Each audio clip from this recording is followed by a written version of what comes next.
All right. Hello. Are we here? Can people hear me? Are we even real right now?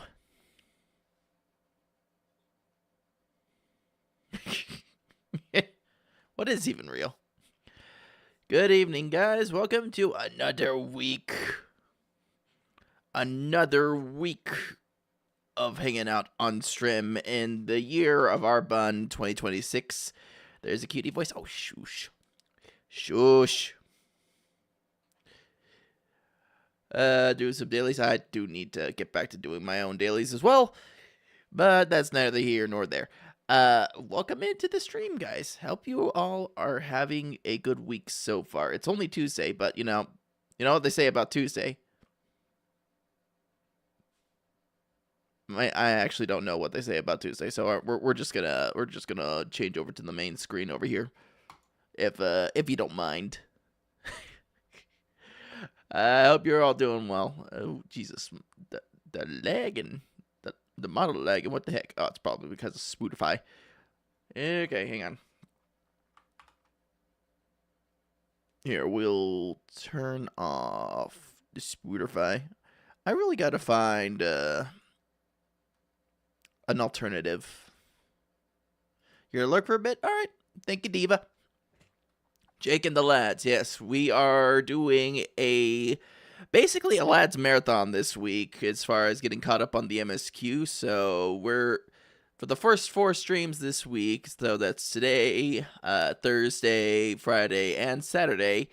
It's gonna be a lot of lads MSQ ground being covered. So if you're cool with that, you're more than welcome to hang out. It's always appreciated.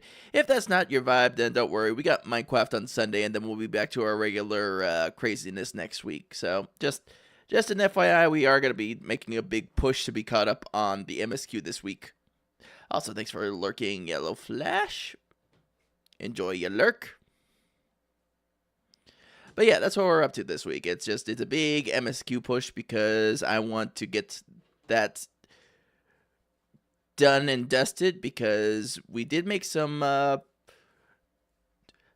talks of plans this year for some stuff within the server, and I would like to reclaim my Friday nights as a community night. So yeah, so that's the plan. That's the plan. We're gonna get caught up on MSQ, and then get our Friday nights back for community nights in the Discord. Which, by the way, if you are not already in the Discord, please feel free to join. That is where we like to hang out and talk about stuff when we are not on stream.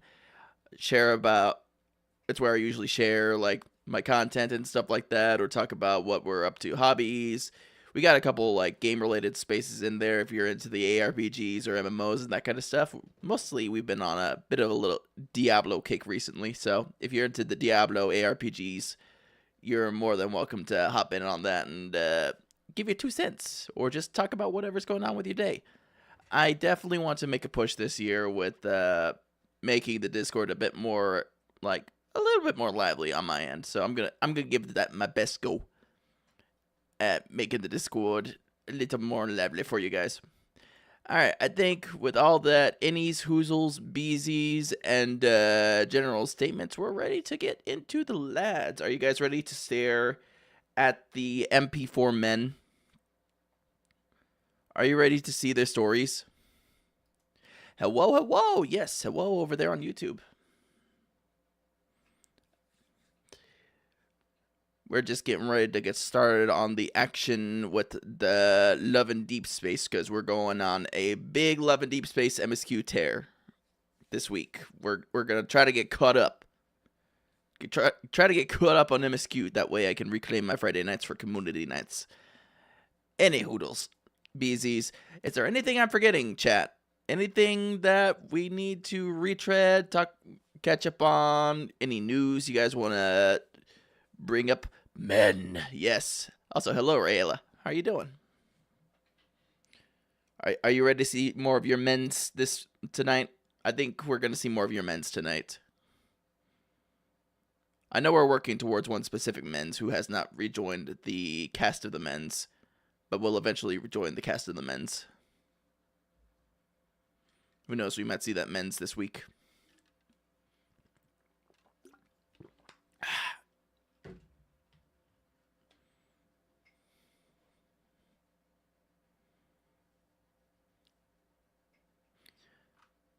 Big men's push this week. This is a good week for the men's enjoyers.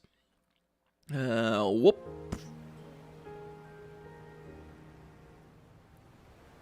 All right.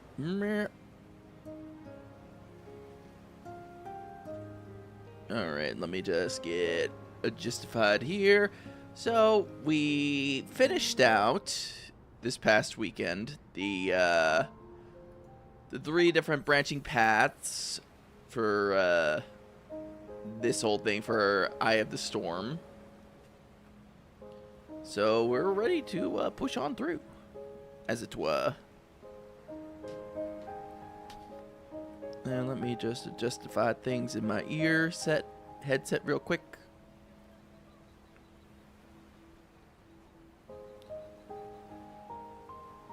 There we go. Guys, is the game volume good enough for you? Here, real quick. We'll get Silas to make sure. Silas, the one time I need you to actually speak, you just let me down, man. What the heck?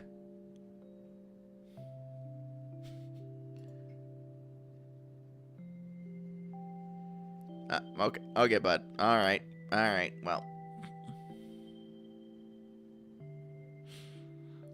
Sefskin's here. I am staying as safe as it.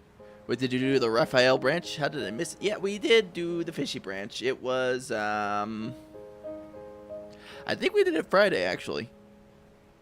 Because I pivoted on Saturday to do more lads to get caught up, and I think that was mostly the Xavier branch. But I did finish up the Raphael on Friday, yeah. Land of Secret Flames.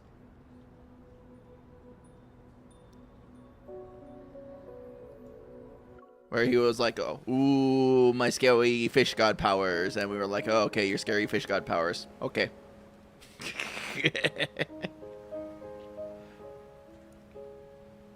Hey, Rathlon, how you doing?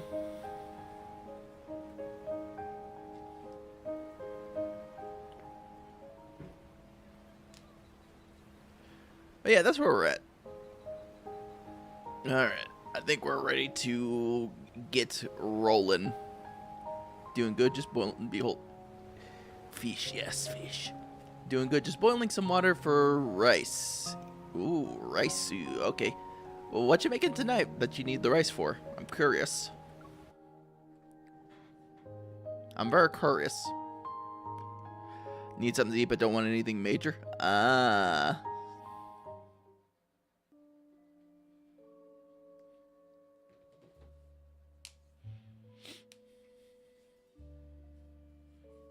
Alright. After several Aether Core fragments were retrieved, Special Operations shifted its focus onto Ever. Their involvement in every recent Aether Core incident was far too frequent to be a mere consistent. You could say that they were involved every time.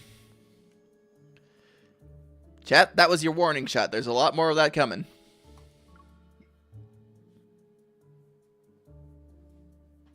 Well, in case you want to know what that stuff's about, I recommend watching all the stuff in D's Myth Watch Along playlist.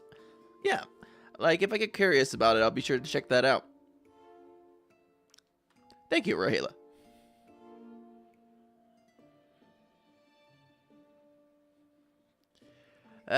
This business conglomerate, I can read. I'm capable of such a thing. Which started in the biotech industry, isn't as clean as it appears at first glance. Our positions aside, Ever's technological advancements are pretty impressive. Well, apparently they got Simone convinced they must have their own railguns built at this point. Simone sits next to me, slipping some ice cream into her mouth as she jabs the computer screen in front of me. Jab, jab, punch it, punch it. They don't even have the cool railguns. Punch it. At this moment, Ever's biannual product launch is about to be broadcast worldwide. They can achieve things proficiently with machines, when people with Evolve couldn't. Ew, technological advancement. Machines? Andrew's voice came from behind a row of translucent displays. Andrew, we see that gotcha you got pulled up in the back there. Based on what I can tell, it's not possible for them to make consecutive technological breakthroughs in such a short period of time. Not through Hang on, I gotta turn this up. It's a little quiet. Is it quiet for you guys?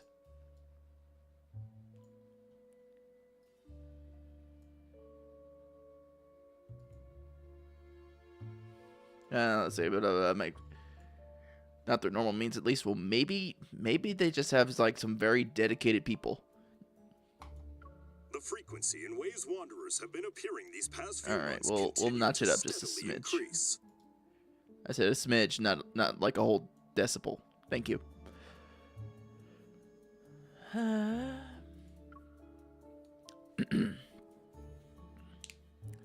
During the broadcast, the spokesperson holds up a device that's about the size of a bottle cap. We'd like to introduce to you our newly designed portable flux stabilizer. Any relation to the flux capacitor? It can regulate the frequency of surrounding metaflux fluctuations, thereby stabilizing the protofield and reducing the likelihood of wanderer materialization. Ooh, okay, it's a wanderer mitigator.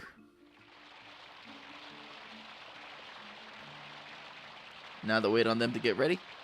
Welcome back, Rethlon. The audience erupts in thunderous applause. Meanwhile, away from the screen, I exchanged knowing glances with my team members.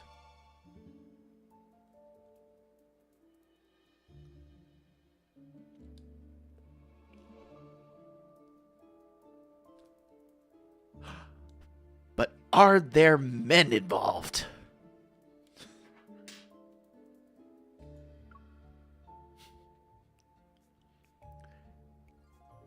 Epoma! They aren't doing this out of the kindness of their hearts. Ha! We might as well start planning our early retirement party. Ain't that right, fellas? That's right. I'm already looking at my 401k and all that stuff. Medical benefits when I retire and stuff. Still gotta deal with that biznitch of a heart condition, but you know, life's looking pretty upwards for Millhouse over here.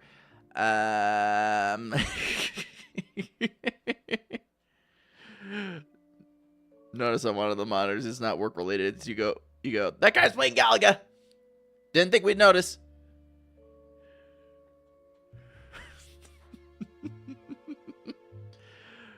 We'll go with this one. Sounds like it operates on the same principle as the devices that attract wanderers, but has the opposite effect. One might say their nefarious plan is to do the opposite with these caps.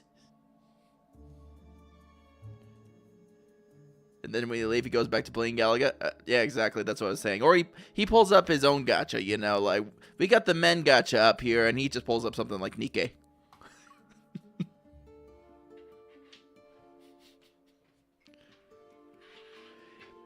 Ever made this gadget, and we're supposed to believe it's for the greater good? As if. I'll never believe in them. Ever!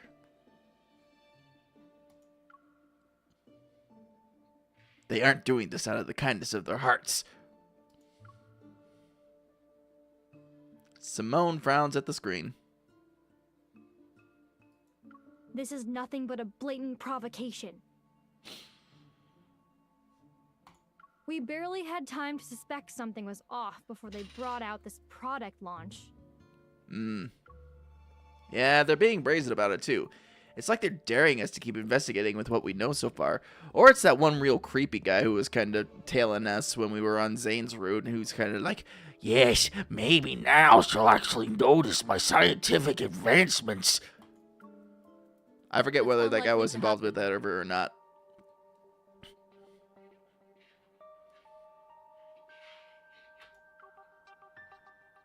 Yep. Sup, dog? Eater, good to see you, buddy. How you been? Cats have done nothing weird. Proceeds to do something weird. Well, Puma, that's your usual MO. I hate to say that.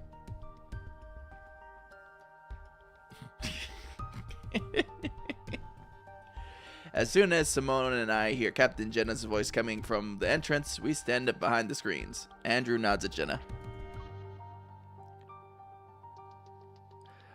I'm alive. Been trying to keep productive? Hell yeah, man. I hear that. I'm right there with you. Captain? Captain? The fact that they're hosting a high-profile product launch means they've already covered their tracks. They wouldn't take this risk if there were a possibility of us finding incriminating evidence. The creep in Zane's branch was involved with Xander Sciences. Okay, whichever is a parent company for. I remembered there was some connection, but didn't remember, like, the complete connection. Thanks for reminding me.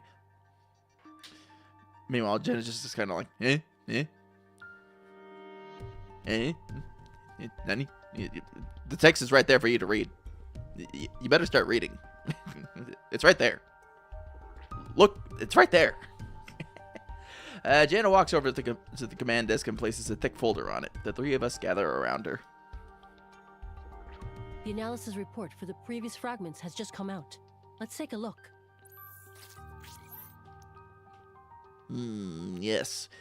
She taps the command desk twice, and a irregular spherical structure appears before us.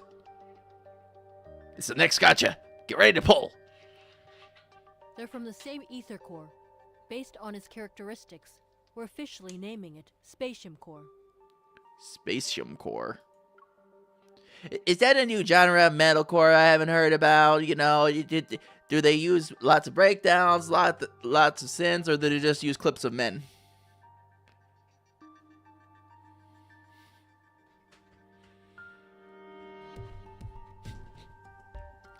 A spatium core that can manipulate space. Oh, then that's just Born of Osiris. I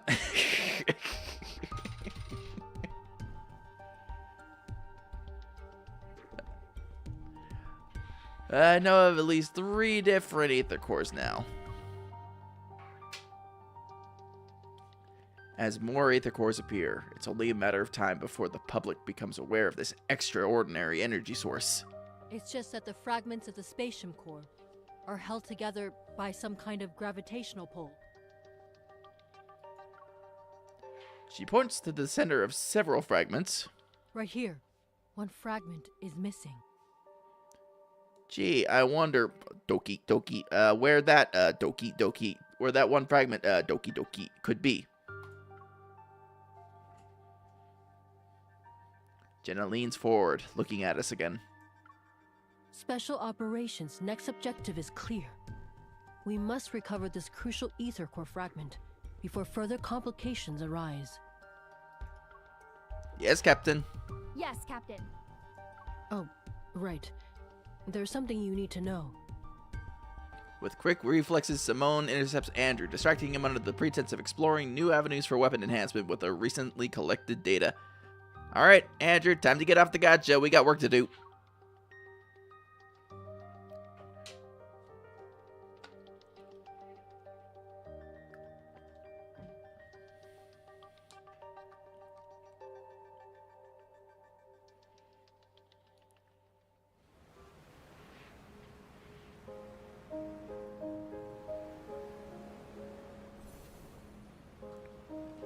No ends.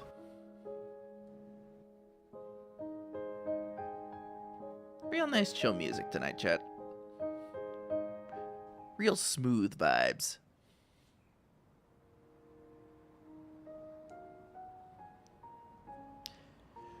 When only we remain in the meeting room, Jenna pauses before activating her watch. There's more. I couldn't talk about it during the meeting. But it's something you need to know. Are you the sixth love interest?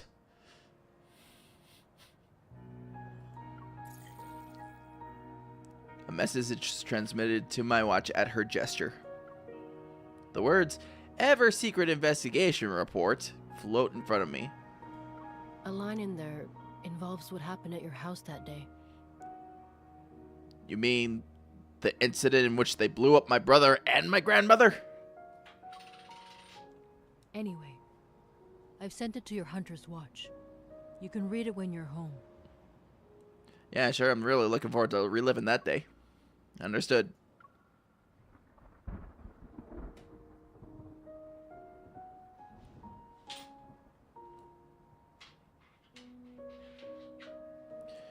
Thick clouds swallow up the remaining patches of sky.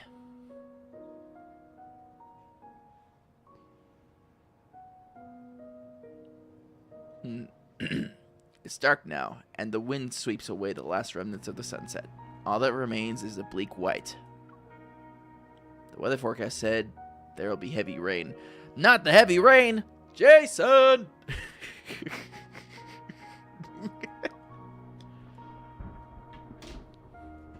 I saw a post about that earlier where they're like, they were showing the Steam listing for heavy rain, and it's like barely under, it's just barely like $1, and they're like, look, you need to be careful about this. I know the price is super low, but you have to be aware about this. If you get this, it installs heavy rain on your computer. Sean! I actually have that on my PS4, and I think it would make for a fun stream game one of these days. At some point, the streets have become quiet. It's as if people sense the approaching storm and are now hiding. I can see lightning in the distance as it flashes under a cloud. Thunder roars closer again. I should go home.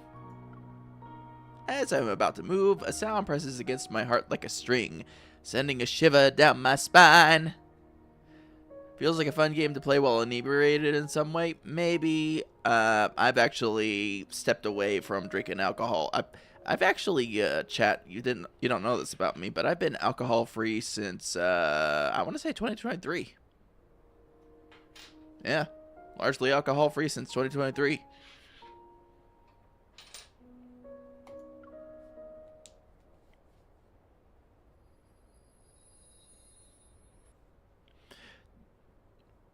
Which means all this weirdness and chicanery and stuff that you see from me, that's all sober thoughts. This is all natural. My heart responds to that eye. The world around me fades, but the call I hear becomes clearer. It's behind that. Somewhere in the distance lies the power of the Aether Core. Well, I mean, I was about to say Estinian, but you know.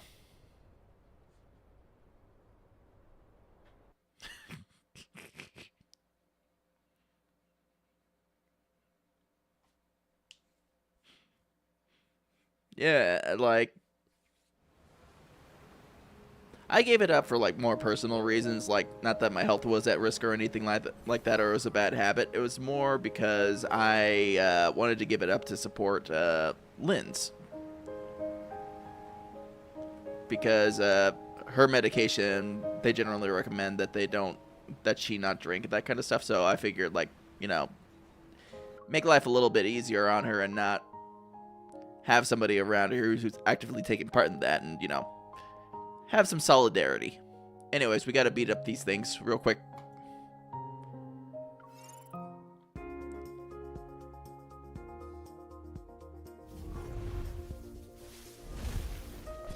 Hello, Silas. Dragon Mans. Sending in this level 50 tune to go beat up these level 18 mobs. Gee, I wonder how that one's gonna go.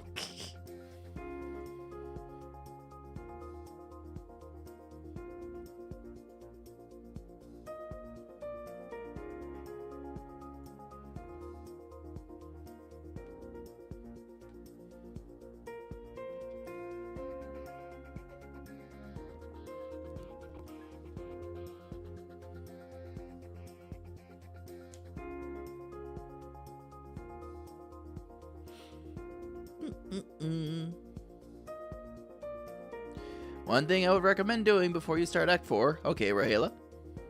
Speak your mind. What do we got waiting for us? What kind of chicanery? Entertaining as it is, it's still not enough. Doomsday? Descends. It's your turn. Freaking smoked him. If you say so.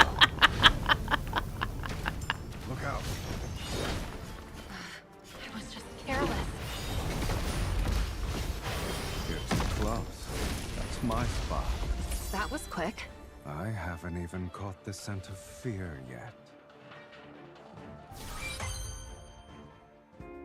You know, just doing normal girly pop things like swinging around a greatsword.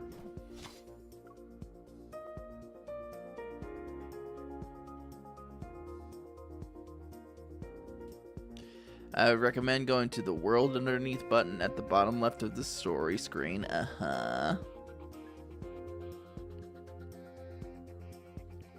World Underneath.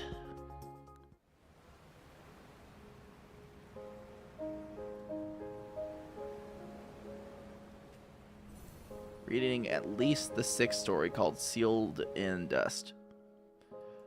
Well, I mean, we do got tonight and 3 other streams ahead of us, so I guess we can take time to do the to do that for a little bit.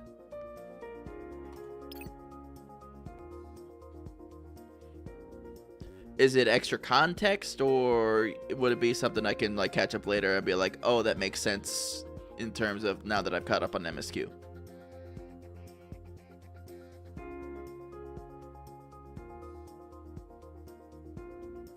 Extra context? Okay. I might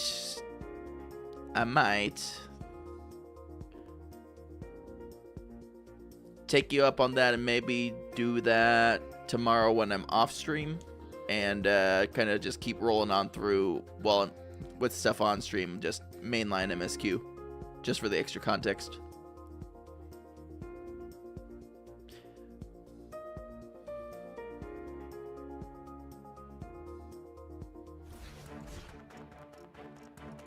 Entertaining as it is, it's still not enough. We know, Silas, nothing's ever enough for you. You and your bad habit of sitting at the TV in the housing system. Say so.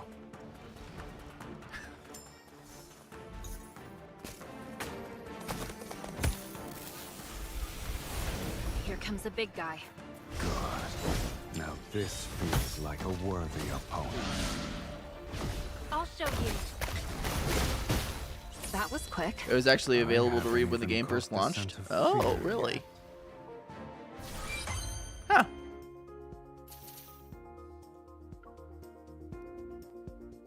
So it won't spoil future plot points? Okay. Yeah, then that's something I feel like I might just do, like, some extra reading when I'm, like, on my ownsies. Between streamsies. just for the extra reading, because right now it is goddamn slow at work, so that might give me something to do.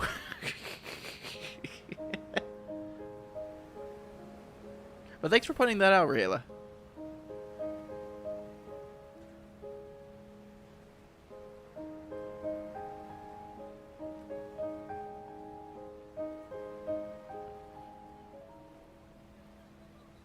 Oh, nice. 50 gems. Delicious. So the one you're saying I should look at. Well, I'm not looking at, like... What's the current card anyway? Are we still on the,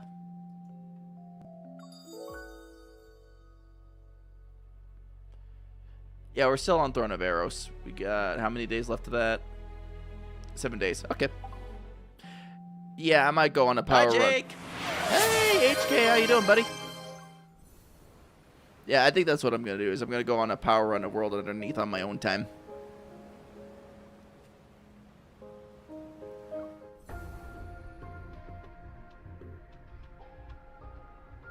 Whoa!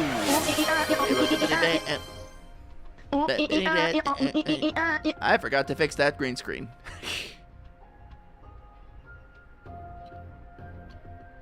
Do recommend reading all of them eventually, but Sealed in Dust is the most pertinent about what you do. Naruhodo, Sealed in Dust. In fact, I'm going to write that down. I'm going to do the thing that I say I should do, but never actually do, and I'm going to write that down per your suggestion.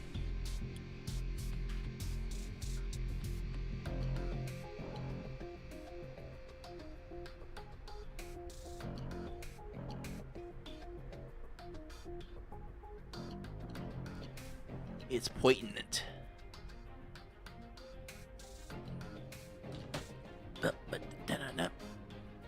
Alright, so this puts us right here at Homecoming Wings. Guys, we got these 2 blocks here, and then we got Death and Rebirth, and then we got Tua yesterday. I think we can do it this week. I gotta believe! Oh, well, first things we gotta do is download the resources, so, you know, just a little bit of a slowdown.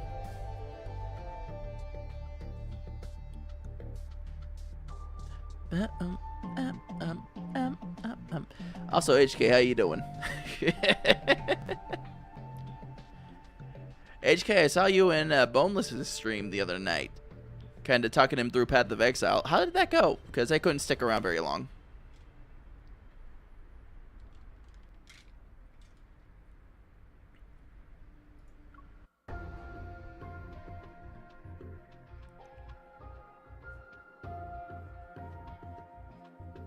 Yeah, I got him to play it. Nice.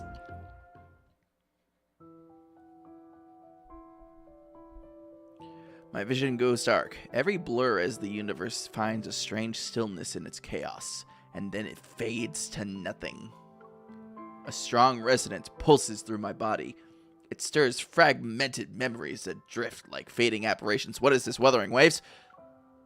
A pale planet appears, strange yet familiar.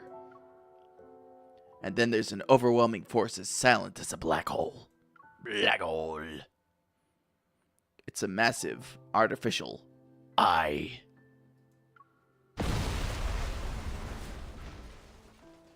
Alright, who blew up the background? It's been a while since I dreamed about the explosion. Looking back, those roaring flames feel like a surreal, distant nightmare. You know, just as casually, it was like, you know, it's been a minute. It's kind of like, I was kind of thinking, it's been a while since I thought about the explosion. Kind of weird how that happened. Chat, what's the deal with the explosions? Somebody sort of popped the background. Hey, honey, how you feeling? Getting good rest? Guys, Lindsay is down under the weather. Please send her some love.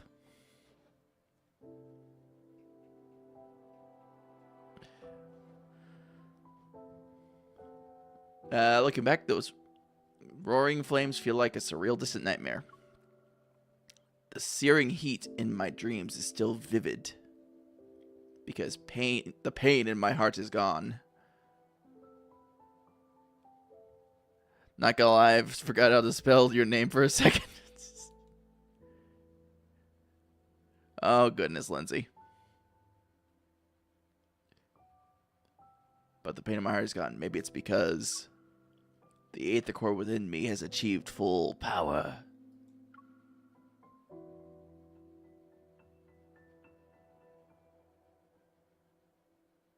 To investigate and deal with anomalous incidents related to the Aether cores, the Association secretly began Operation Aether Ordeal. Over the past few months, we swiftly and discreetly handled numerous anomalies and documented information about a new Aether core. We termed it the Spatium Core. After completing several investigations, I learned how seemingly unrelated issues were connected in surprising ways. Silas's brief absence gave the forces who coveted the Aether core in the M109 zone an opening. Xavier's former teammates, who have gone separate ways, possess cutting-edge protocore technology, and their goals extended just beyond targeting Xavier. Oh, beyond targeting Xavier.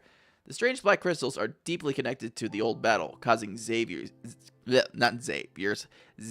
nightmares to worsen.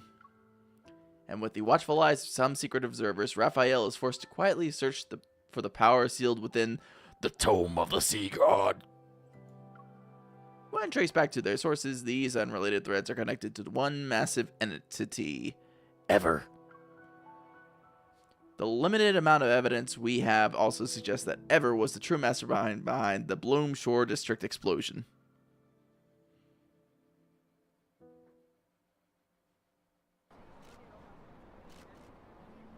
Ever, you owe me a new brother. It's been a week since the explosion in the Cascade District. The Farscape fleet still has that region under lockdown. No updates, no details revealed about the investigation. The public is demanding answers. We demand it! Is the new fleet colonel defying the Hunters Association by prohibiting hunters from investigating? Would you say tensions are rising? I mean, they definitely aren't lowering. Deal with those reporters. Understood. The entire garden has been blown to bits. Hey, rookie, go investigate. Yes, Captain. Excuse me, investigation time. Chat, be careful of flashing lights. The fleet uniform doesn't quite fit me. I subtly roll up my sleeve and push aside the rubble as I make my way into the garden.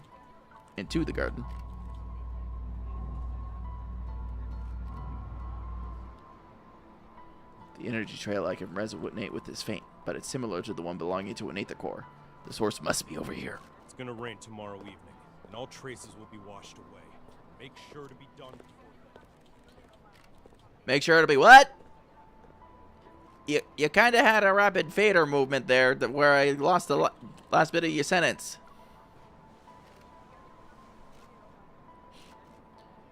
The garden is in ruins. I bend down to dodge the fleet soldiers and crime scene investigators wearing white gloves on the other side of a hedge.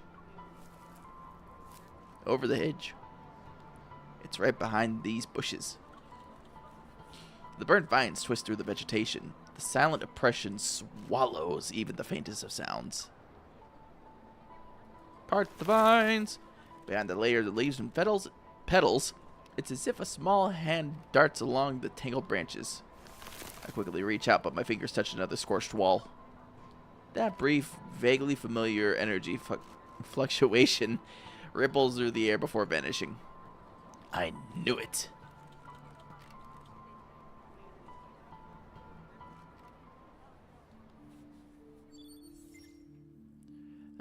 Sky. Oh, sorry, got it on. A metaflux explosion occurred at Villa Area 6, Cascade District, Skyhaven. 2 young siblings were home. One was injured and hospitalized while the other is missing. The parents are unreachable. Skyhaven branch suspects an Aether core at the site and requests assistance from headquarters for the investigation.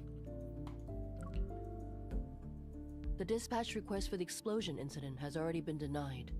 And I know the details of this case are almost identical to what happened to you. Leaning against the control desk, Jenna slides a holographic screen in front of my eyes. Rushing to Skyhaven at this critical juncture isn't a wise decision.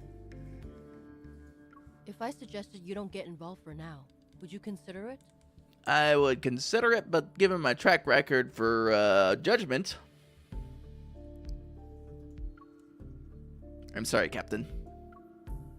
Seeing the glaring denied on the screen, I tried to calm myself.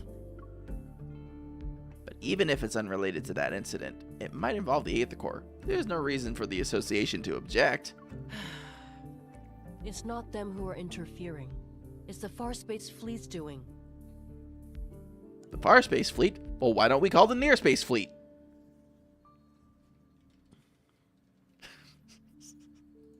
Skyhaven is a floating artificial island that consumes a large amount of energy. The fleet controls its power supply, which grants them a substantial amount of authority. Their new colonel, who's still in the deep space tunnel, is concerned about the confidential information related to the fleet, and so he prevents hunters from investigating. Gotcha. I mean, you know, he's still in the deep space tunnel. He doesn't have to know about it. Seeing my unwavering determination, Jenna shows a rare instance of exasperation. She sighs. In other words, you'll encounter more than just Wanderers should you choose to enter Skyhaven. If you're sure about this, then I can approve your request for a long vacation. We won't just encounter Wanderers, chat. We'll encounter bureaucracy. Thank you, Captain.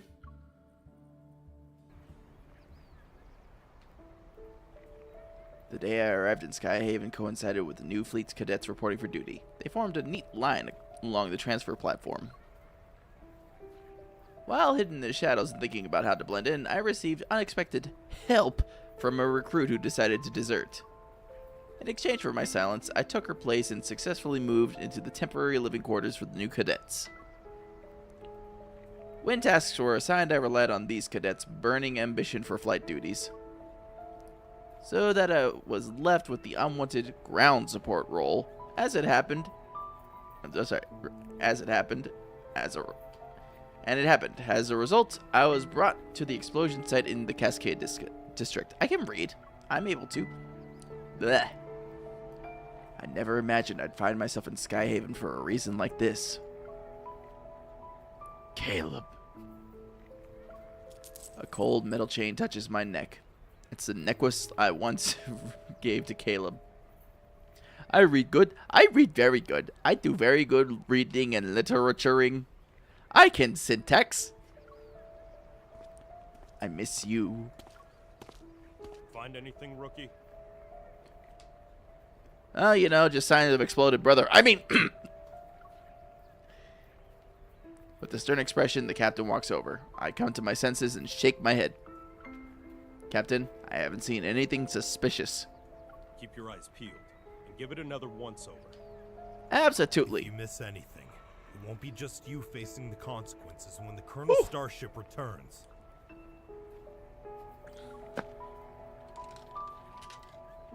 Yes, Captain. I don't know what's with this new colonel. Since he's butting heads with the association, it's probably better to avoid him. I definitely sensed an Aether Core earlier. If they blocked off the area because of it, I'd need to move fast. I have a question, Captain. Usually explosions like these involve casualties or people who are severely injured. How can there be individuals who have gone missing? How did the fleet confirm this? I also heard we weren't sent here to test for traces of... Don't poke your nose in places where it doesn't belong. Mind your own business. Well, okay. As expected, everyone in the fleet is keeping quiet about the circumstances surrounding the explosion. Captain, a suspect just appeared. He showed up in HQ. Oh, What did you just say? he showed up in high quality. The Colonel's starship will be on the HQ's runway in 10 minutes. Command issued an emergency order. We need to head back and deal with the intruder before the Colonel returns. They're already here.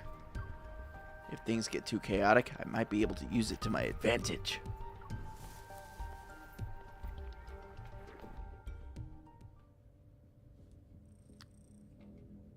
Up, cutscene time. Colonel, everything is ready. We'll be landing in Skyhaven without a problem. Do we have any leads yet on the traitor who almost sank us in?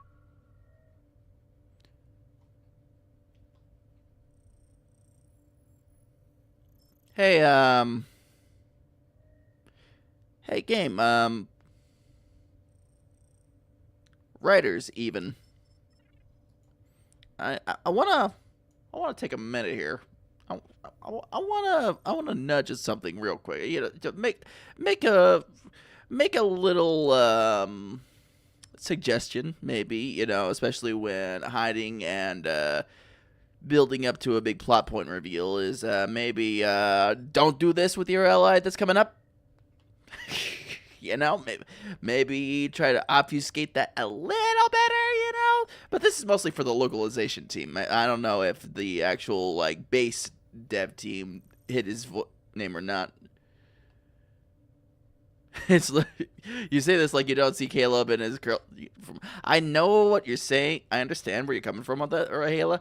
But it's also like if you want to build up, like, you know, tangible, good, like, narrative flow and that kind of stuff, like, you're just, like, dropping it here. I understand, like, the whole Colonel uniform thing, but the build up to the context is also, like, critical, I feel. You know what I mean? It's just all like, if you're gonna have a twist, at least, you know, execute the twist well and not, like, give it the frick away right here, you know? But that's just me. That's my 2 cents. What if we just pretend to be shocked when he's revealed? Like, whoa, how can we beat it out? It's kind of like, you know, acting surprised when it was revealed Alejandro Saab was the new guy voicing Deadpool in Marvel Rivals. What? No, I'm shocked. Sayu's voicing Deadpool in Marvel Rivals? No, couldn't be. No.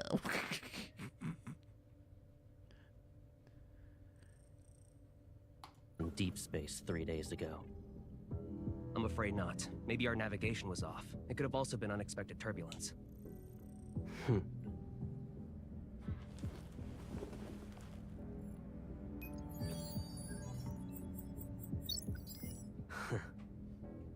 This trip was a test for the new fleet, Colonel. The old guard are looking forward to me not coming back. Unfortunately for them, I already danced with death once.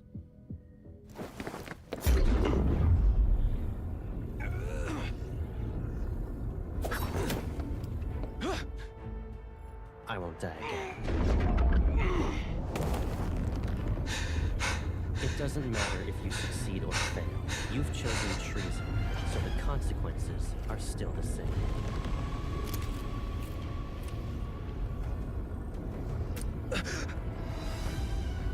You don't need to return to Skype. Some long for longevity before fading to dust. Some long for eternal sleep past eulogy of the design.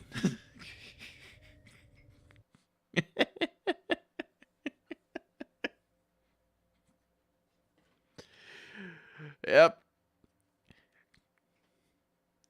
I remember, Rahela. This is one of your boys. Your boy is here. Your boy has arrived.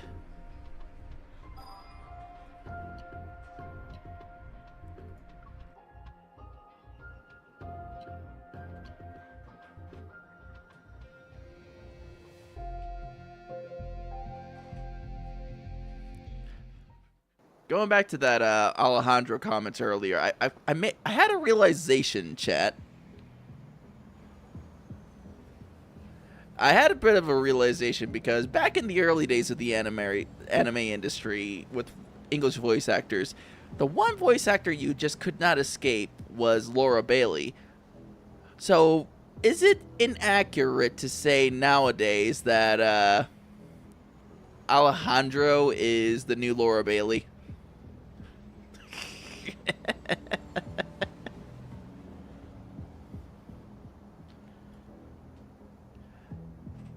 All right. The fleet's commander center is located in the highest guard station. Would you want to escape Laura Bailey? No. No. Just like Ben Stars and Troy Baker? Maybe. I'm not saying like you want to escape from them. It's just that you see them literally everywhere, which is the comparison I'm making. Not that you'd want to avoid them. It's just like you find them literally everywhere.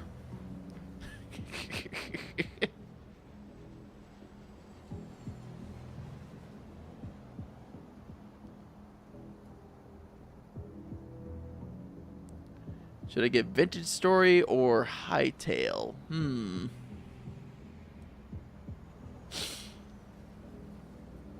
Tough decision. The island itself is surrounded by bright sunlight and cold air. A tall, thin man at the edge of the runway, his right hand raised high like a tree touching the sky. It trembles in the wind. The sniper had already taken position before we arrived. The suspect is clutching a detonator in his right hand, so they haven't taken the shot. Captain, he's wearing a fleet uniform. Is he one of ours? Storing weapons in his private arsenal and placing explosives in residential areas. Those are poised to provoke outsiders so they'll be dissatisfied with the fleet and the new colonel. Oh no. All units, the chance to prove yourselves is here. Pull yourself together, maggots! Sing kumbaya, my lord. I wonder who this suspect really is and if he holds important info about this mysterious group. They made me. The fleet forced me. They forced me to not shower. The fleet made him? Look at the poor bastard. Driven mad by spending too much time in the deep space tunnel. Oh, okay, that explains it. He was in the deep space tunnel too much. Block all entrances and exits. Make sure no one sets foot on the runway. Following the captain's orders, the entire runway is quickly surrounded by an impenetrable net. Impenetrable. Suddenly, a loud buzzing fills the air.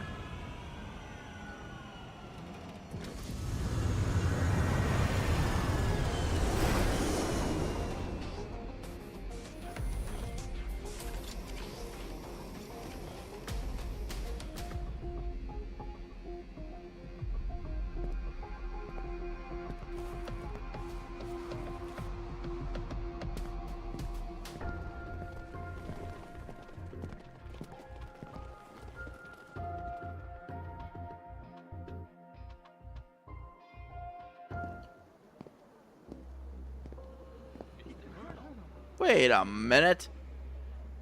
This guy looks awfully like my brother, but considerably less blown up.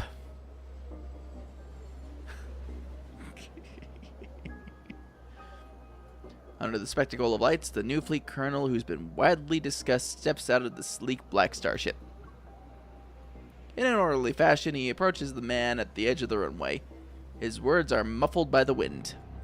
Joseph, you were chosen to be the pilot of a year-long deep space tunnel observation mission. Your outstanding performance 3 years ago was proof of your capabilities. Oh god. Chad, he's doing the most devastating thing ever. He's giving him a performance view on the runway! His voice sounds familiar.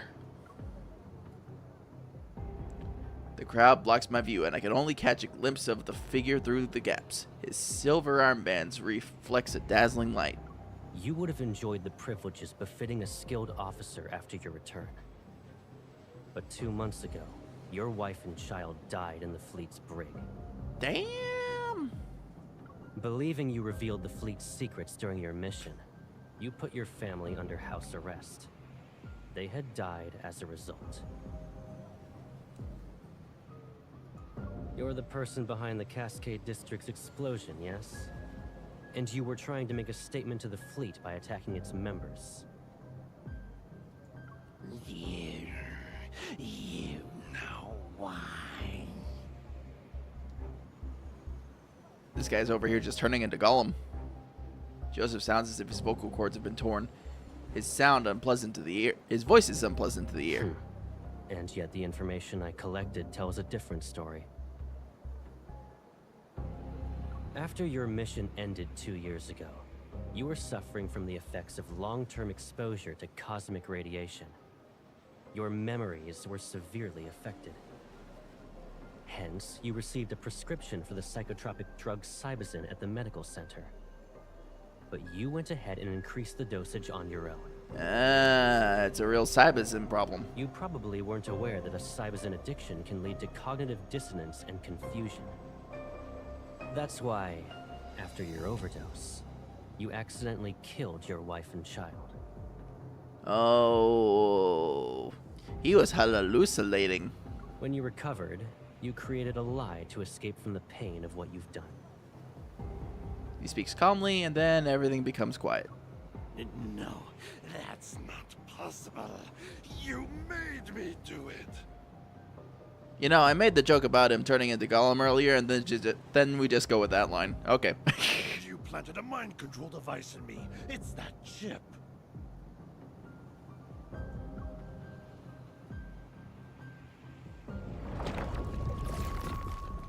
Joseph's hoarse voice is interrupted. Reality instantly distorts behind him as a black hole appears, its edges blurred. Enough.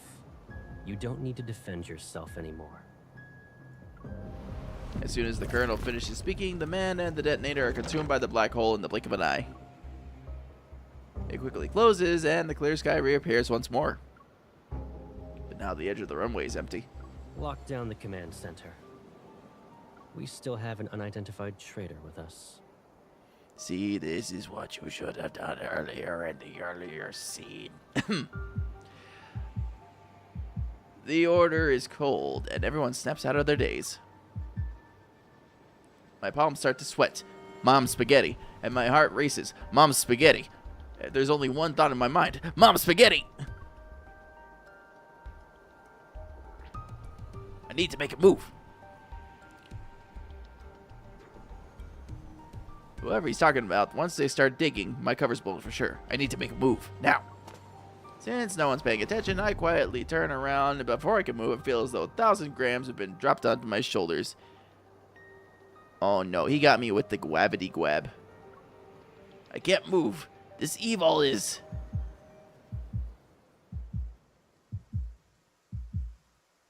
Caleb, please. I'm really just going out to buy some snacks. I'll be fine.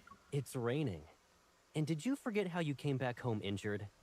That was when you went out to buy snacks too. You should stay here.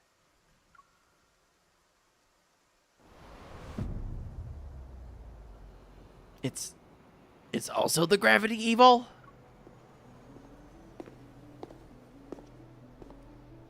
The sound of footsteps stops behind me. A long shadow is cast.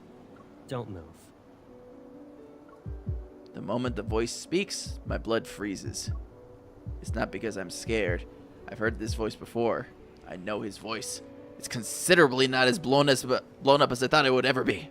Colonel, I'll immediately start an investigation into her identity. No need. I'll do it myself. My mind goes blank. It's as if the noise around me has been filtered out. Caleb.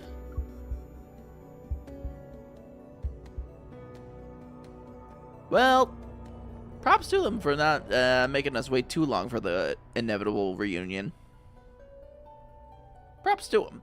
Props to them. We do got ads coming up here pretty soon here. I don't have an exact timer on that, but we'll say it'll be here pretty soon. So hopefully it won't interrupt our readings here too much.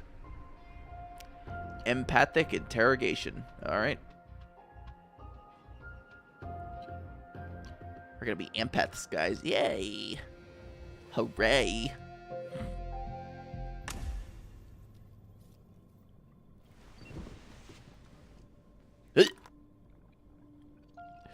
All right, kids, time for dating tips with Jake.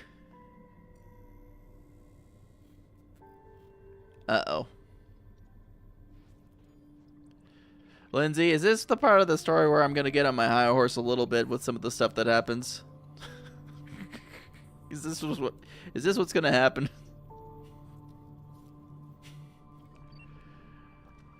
If the man uses force on you, run.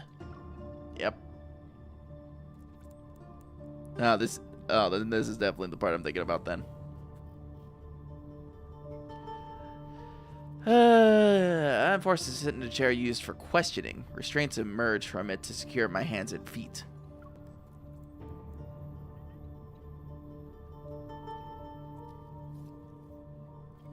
This is the interrogation room on the fleet starship. The Colonel will question you himself. Good luck. Is it gonna be a multiple choice question? I forgot my scantrons! Were we supposed to have a proctor? After the door closes, a harsh, incandescent light shines down from above. Bleh. Light mode. And another light behind the one-way glass window opposite of me turns on. I can only see a blurry figure. I'll start asking the questions. Please cooperate. Huh? Did you say you're taking suggestions? The icy air in the interrogation room gnaws at my chest. I take a deep breath and try to calm down. Colonel, I'm a small fish. I would know because Raphael calls me that. Why are you personally interrogating me? You deceived the entire fleet with a fake identity. Can you really be called a small fish? Do you know what happens to people who pretend to be a fleet officer? They get lit off with a warning and maybe a little slap on the wrist? Despite figuring out who I am, you didn't attack me. Instead, you brought me to an interrogation room. Either I committed a more serious mistake than pretending to be an officer, or I have a secret that piques your interest.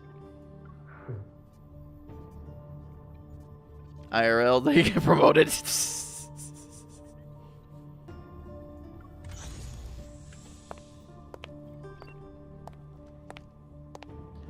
The light behind the glass wall flickers twice, and the silhouette vanishes. He enters the room without missing a beat, his military boots touching the alloyed floor.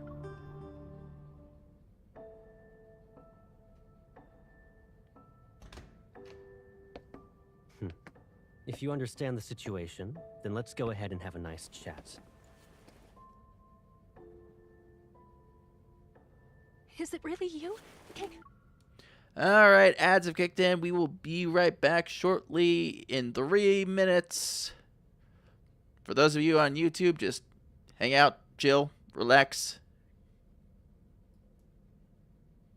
We will be back shortly.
All right, we're back.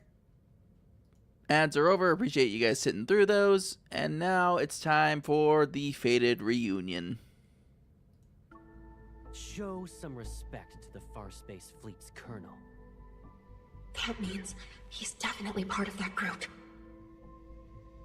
How can a stranger look so similar to Caleb? I can't believe it. Sir, have we met before? You seem familiar. You're wrong. But you look exactly like someone I know. Watch your mouth. There's more than one pair of eyes observing you in this room. The camera. If he really is Caleb, could there be a secret behind all this? All right. Smart move. Good. Let's get started. If a guy disappears for months without a word, run. An interrogation, of course, and a thorough inspection. That's... My pew-pews! Once we're done here, I'll return it to you.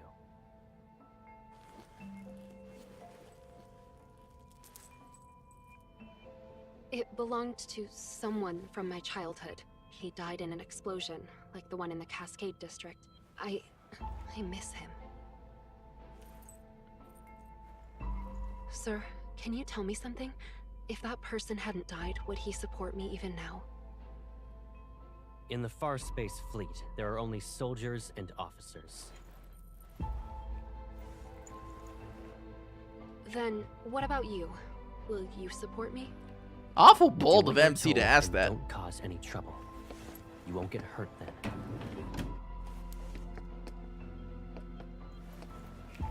What's this? It's a mood tracker. The cameras in this room will scan your iris and facial movements before sending the data straight through a terminal. That, along with the monitor's information, will be analyzed to gauge your emotional stability. In other words, there's a catch. You can't lie, no matter what. So we're It's basically necessary. all strung up. We got the Be lie obedient detector and test. it'll We be got over the before mood you know it. necklace. Well, you know, if we're being real, it's more of a you know, a mood collar, but we won't get into that.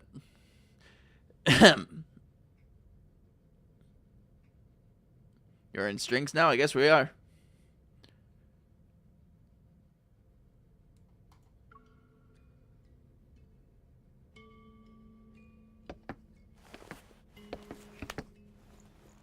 Did you pretend to be an officer just so you could investigate the Ether Core?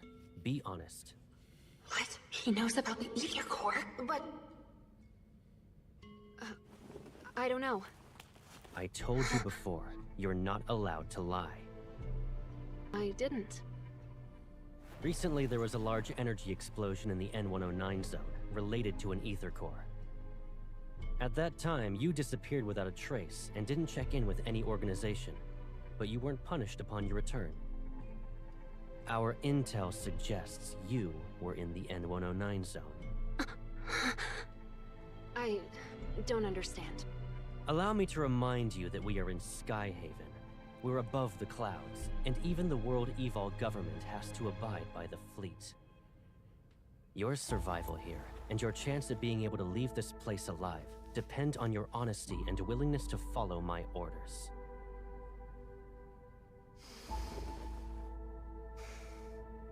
I will ask.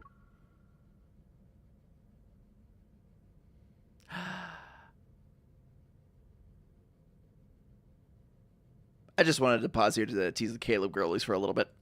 Again, did you come to Skyhaven for the Ether Core? Is he really Caleb? Answer me. Remember, the camera is watching.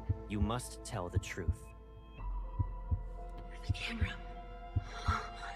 He's reminding me that there's surveillance, so I can't say anything. I'm telling the truth. I'm not related to anything involving an Ether Core. This is your last chance. I don't know anything.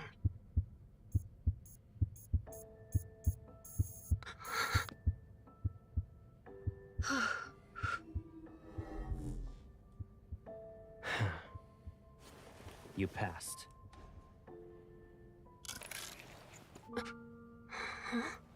You... Surprised? Sure, it's been a while, but you already forgot about me?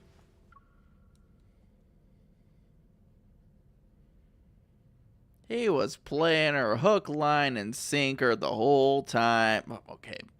Alright, you son of a... You... It's you, right? Caleb. Is there another me in the world? Did I scare you? No, we thought you were your evil twin Belak. It is you. Caleb. I must be dreaming. It's me. It's okay. I'm back. And surprisingly in one piece.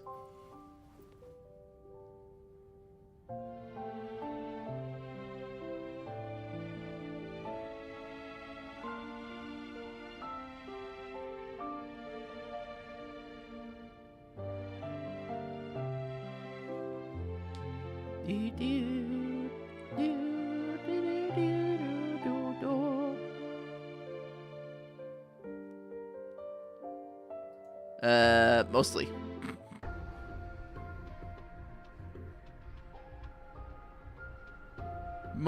Mostly in one piece. Yeah, I figure as much. Yay! We've unlocked Caleb. What's that? Not now. I said not now.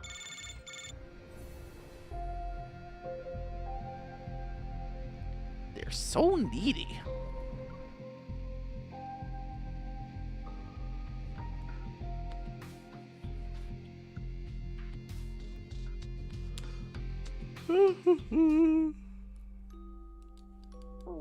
Don't be afraid.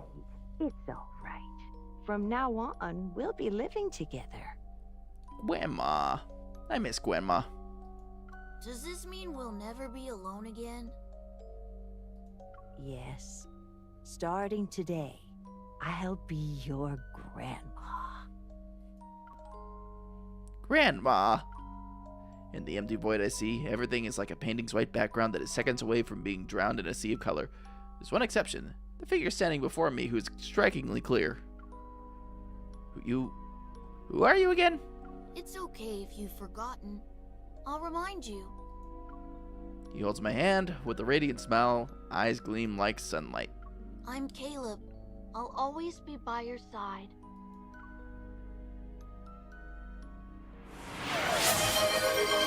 My mind returns to the present. All I can see is a grayish-white glow with a metallic chill. Caleb sits opposite me. He reaches for the first aid kit as he holds my wrist, which has marks from the restraint earlier. Most of the fleet's meds work immediately. It might sting. You need to tough it out.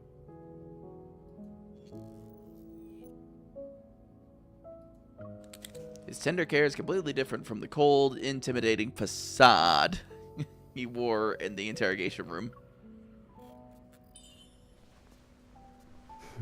What's up? I need to be sure that it's really you, and that I'm not hallucinating again. You still can't believe I'm back? He gently holds my hand. Do I need to do a formal introduction? He meets my gaze, and his voice softens as mirth appears in his eyes. I'm Not the mirth! Caleb. I'll always be by your side. Those familiar words and kind voice are truly unique. I exhale, my racing heart finally calming down. You were scary in that interrogation room, but now... I shake my bandaged wrist, then slam my hand down on the bed next to Caleb. When he's about to stand up, I get in his way again. It's my turn to interrogate you. What happened after the explosion? The police and the Hunters Association had said... I don't really remember. It was like a dream, to be honest. When I woke up, I assumed it was connected to the ether core. So you already knew it. Yeah, you know, the blast radius kind of just knocked me all the way up to the space fleet. I just knew. That's all.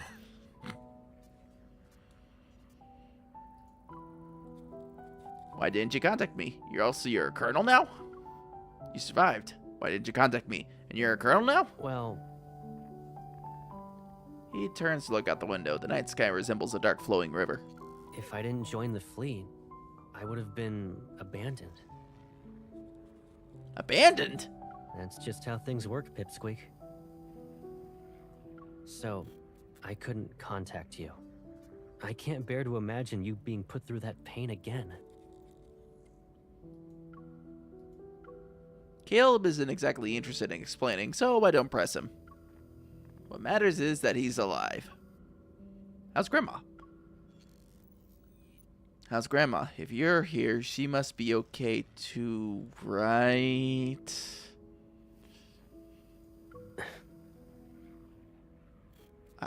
Chad, I don't think we're getting Grandma back. I'm sorry. I couldn't protect both of you. We're truly without a Grandma. As Caleb's gaze loses some of its light, the faint hope in my heart breaks. Alright, let's move on. You might start crying again if we don't. We finally reunited. If Gran knew, she'd want you to cheer up.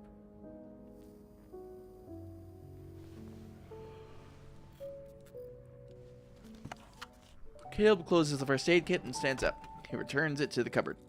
After all that interrogating, shouldn't we relax? You've been running around all day and must be exhausted. Let's get something to eat.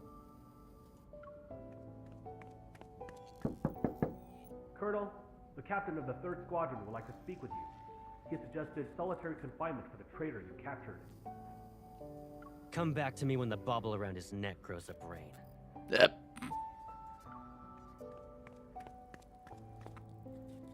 Caleb, you're being really strict. Strict? Me?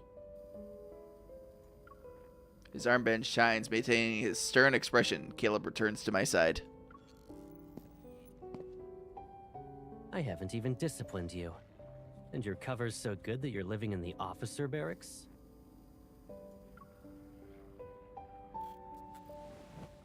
He helps me off the bed. Cradling my injured wrist, he inspects my body from my shoulders down to my waist. Pack up your stuff. You can stay at my place, you know. I don't live at HQ, so you'll have more freedom to move around. Awesome. But I'm still a traitor to the fleet. It might be weird if I'm suddenly accompanying a colonel everywhere.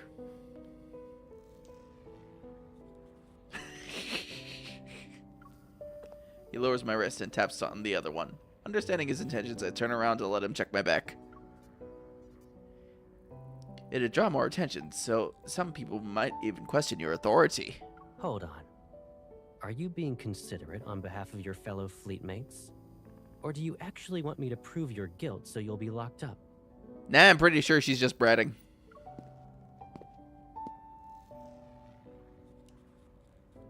Once the inspection is done, Caleb moves over to face me. Don't worry. If anyone dares to question your identity, tell them you're my new adjutant. Oh. So you wanted me to use your influence anyway. It's an order.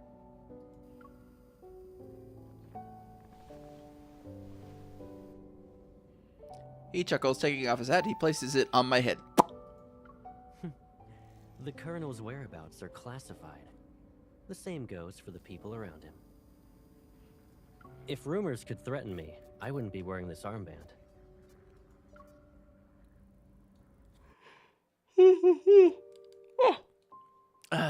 Caleb's personal aircraft carries us away from Skyhaven's main island, and we go to the surrounding guard stations. Golden sunlight traces the crystalline lines across the viewport. In the cramped cockpit... In the cramped cockpit built for two, I tell him everything that happened when we were separated for several months. The researchers being killed one after another, the documents Grandma left behind, and the Aether Core within me. Since Operation Aether Ordeal and the Spatium Core are confidential, I omit the details related to the Association's investigation. Caleb, the one who's pulling the strings as ever.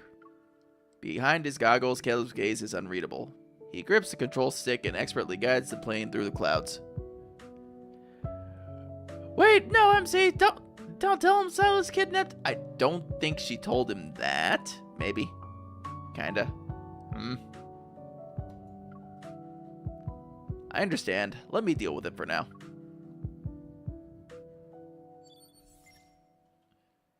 10 minutes later, the scenery projected from the starship's camera shifts to a floating, fragmented island. The starship slowly descends and passes through an invisible barrier surrounding the landmass. In front of us is a spacecraft-shaped building.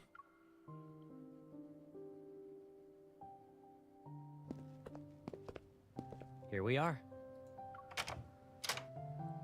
Ew. Fancy digs. Very Target. The white glow from the entrance lamps disperses the darkness. The entire room is flooded with light. I hang my bag in the closet by the entrance before running my hand along the cabinet. Look at all this dust. Caleb, you didn't invite me over just so I could clean your house, right? This place is usually empty, and I rarely stay here. Of course, it's not exactly pretty. I met a time traveler, a fish, Zane needs therapy, and this mafia guy keeps texting me. Well, listen, to be fair, that mafia guy is also like the best at the crane game. And you know, something badass trigger.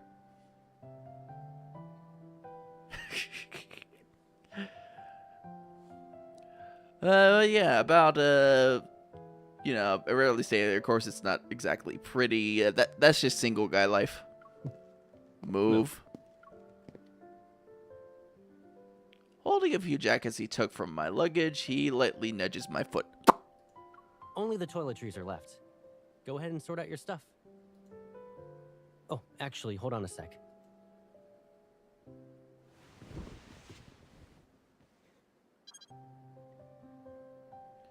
After tossing my jackets aside, he takes my finger and presses it on the door's lock. How long are you staying in Skyhaven? If you're not in a rush, why not extend your leave for a few more weeks? Hunters don't get summer or winter vacations. Captain Jenna let me take some time off, but it's not because I don't have anything better to do. My phone is just like, you know, buzzing, like, bzz, bzz, bzz, you know, with the 4 other guys waiting in the wings. I almost forgot. You already graduated from Hunter School. New fingerprint entry completed. Pick a bedroom you like. How many does this place have if you're asking me to pick one? I follow Caleb into the living room. The house is spacious, nearly empty in fact. The decor is simple and consists of muted colors. He's really into that millennial gray. Of course, I'm not one to talk. It's devoid of life. Caleb, are you planning to live in Skyhaven? Why do you ask? Doesn't this mean we'll be separated again? You don't want that to happen, right? I mean... Silas, pathetic. I'll be busy since I'm a hunter. I'm just giving you a heads up in case you'll miss me. I see the thing she's playing here. She's kind of playing that, oh, but I miss you, Caleb. But I'm a little Miss Independent. You don't gotta worry about me. I'm just letting you know in case you might miss me. You know, yeah, playing that game.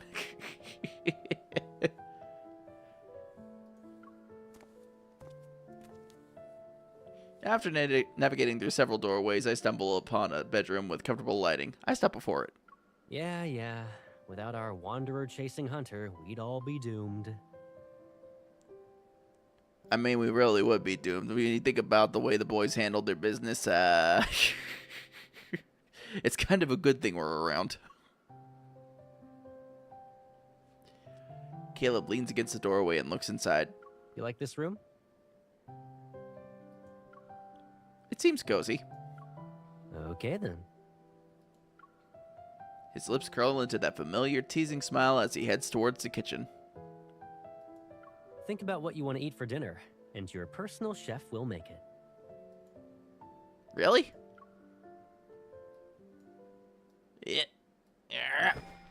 I catch up to Caleb and jump. I wrap my arms around his neck. And now we put him in the Cobra Clutch. Pass out. Make all your specialties. Braised pork, spicy lotus root, stewed ribs. Do you actually want to eat all that, or are you just naming all the menu items? You have quite the appetite. With my weight on him, Caleb pivots before putting me down. You don't need to help out. Just relax in the living room. Oh yeah, just so you know, that room you claimed is mine.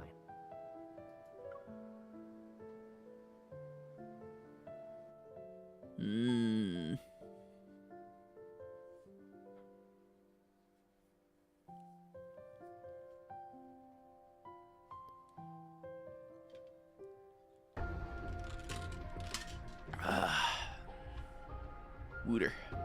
Delicious wooter. Visitation.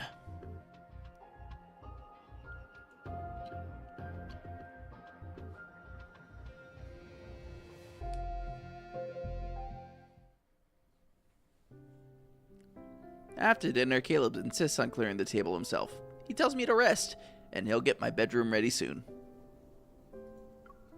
I hesitate for a moment before deciding to ask him about the explosion incident. You know, that thing he apparently survived. Just as I reach the terrace, thunder roars from outside. The sound alone makes me jump. Maybe because we're closer to the sky here. Seeing Caleb's busy figure, I calm down a little. Caught by his gentle gaze, the words stick in my throat. I can only say a random sentence. I want a soda. Caleb steps aside, creating a path for me to get to the fridge. Do you want one? He doesn't decline, so I offer him a soda can. You're gonna move your hand when I try to take it. I'm not falling for that again. Stop acting like a baby. I'm done with those childish antics. MCU specialize in childish and bratty antics 24/7, 365. Don't even lie, girly pop.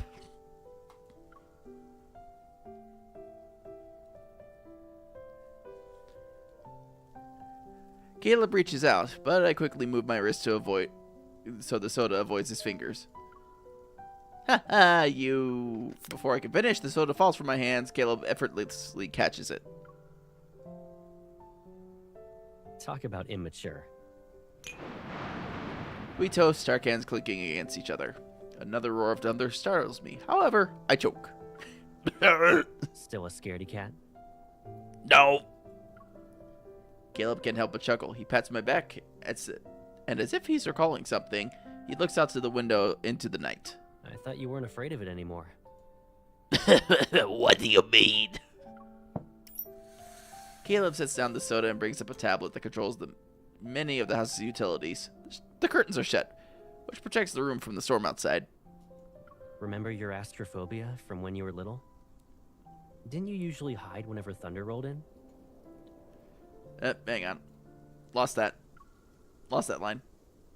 Maybe it was because thunder sounded too much like a wanderer's roar. I was still terrified of it months after the chrono shift catastrophe had ended.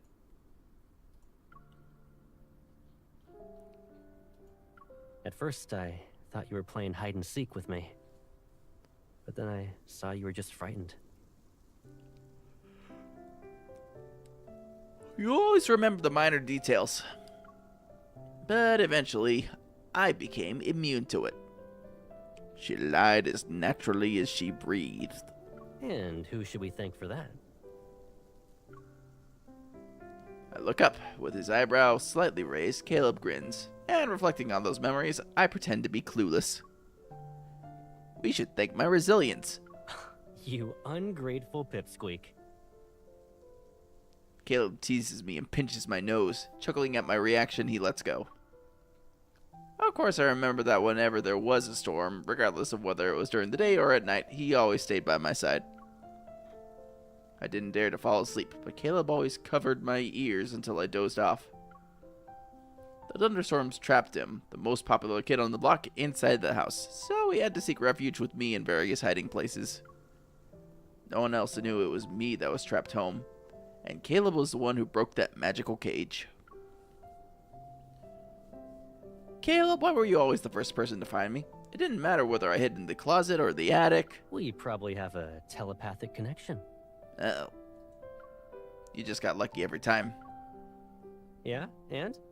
Doesn't matter if I'm lucky or not. Why? Chad, I'm just noticing now, but he's got... What purpose do the belts on the outfit serve? What the... Huh? I'm just noticing, like...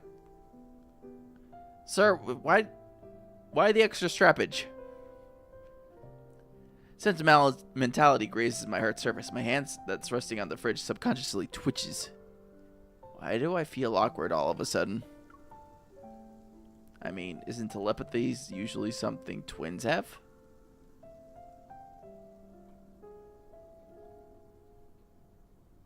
Extra straps just in case. Hey, yo?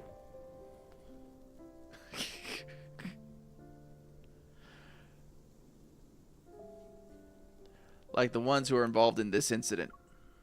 Thinking of those two that were affected by the explosion, my voice lowers.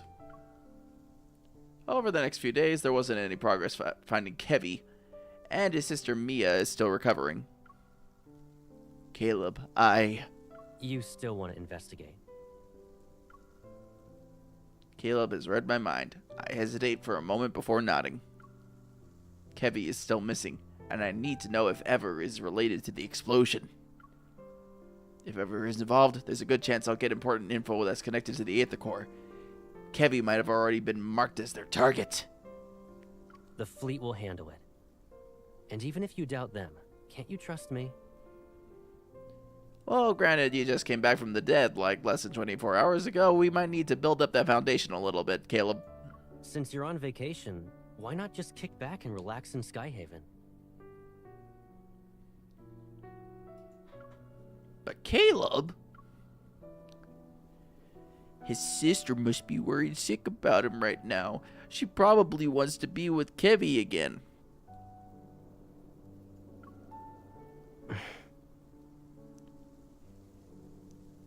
Immediately, she's already pulling the strings.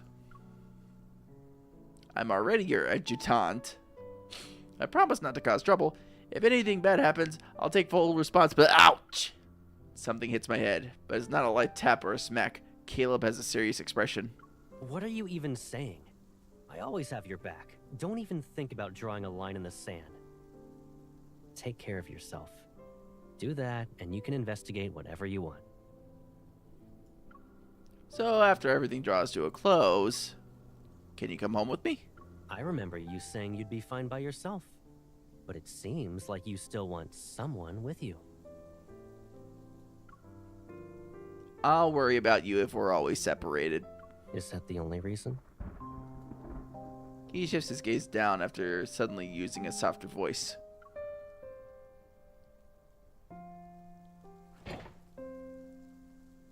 The fridge door is slightly ajar and Caleb's hand rests on it.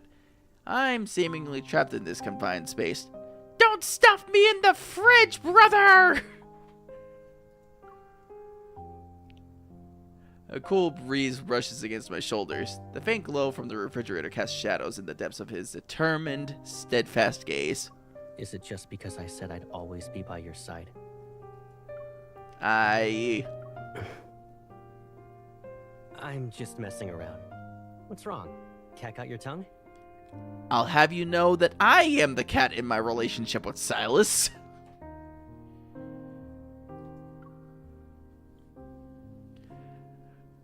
Feeling the tension dissipate, I pretend to be annoyed as I push him away and change the topic.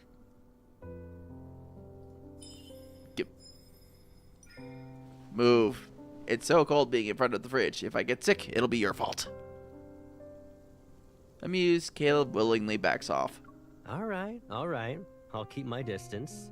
It'll be like there's an ocean between us. You stick to your side, and I'll stick to mine. Don't worry. You won't have to remind me twice.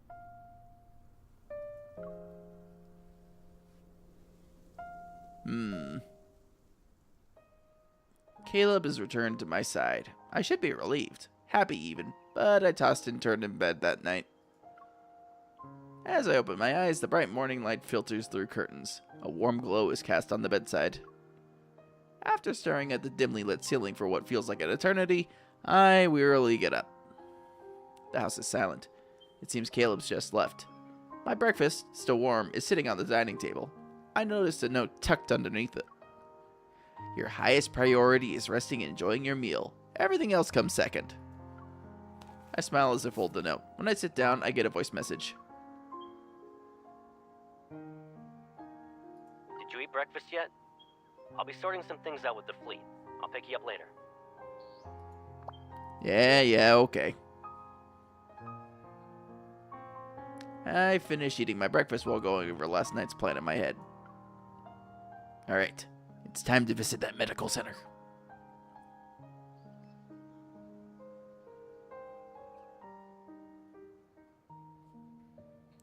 Willow Medical Center, inpatient department, 9th floor, room 903, Mia.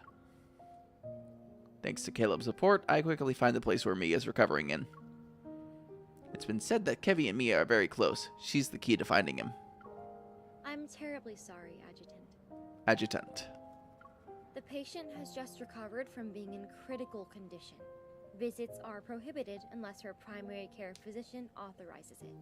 This applies to fleet personnel as well. Could I speak to the doctor then? The nurse looks me up and down. There's a hint of suspicion in her eyes. Dr. Jones is busy with meetings with a visiting team of medical specialists.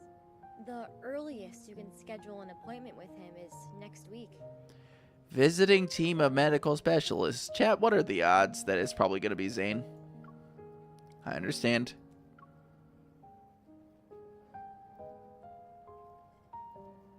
Mia is in a precarious situation right now, but with the hospital's strict security measures, her safety is guaranteed at least. I find myself walking to the elevator, and my gaze falls on the directory sign. The administrative offices are on the 16th floor. If Dr. Jones is in a meeting, he might be on this floor. Ding! The elevator opens. While engaged in hushed conversations, several doctors step out. Guess I can only try my luck upstairs now. Just as I'm about to enter the elevator, a familiar voice cuts through my train of thought like a blade of frost. I called it! Narrative footsteps. I called it. Zane? Zane!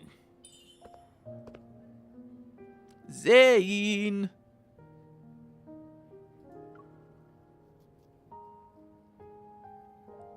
The figure wearing a white lab coat turns around. When our gazes meet, he adjusts his glasses. Surprise flickers in his eyes.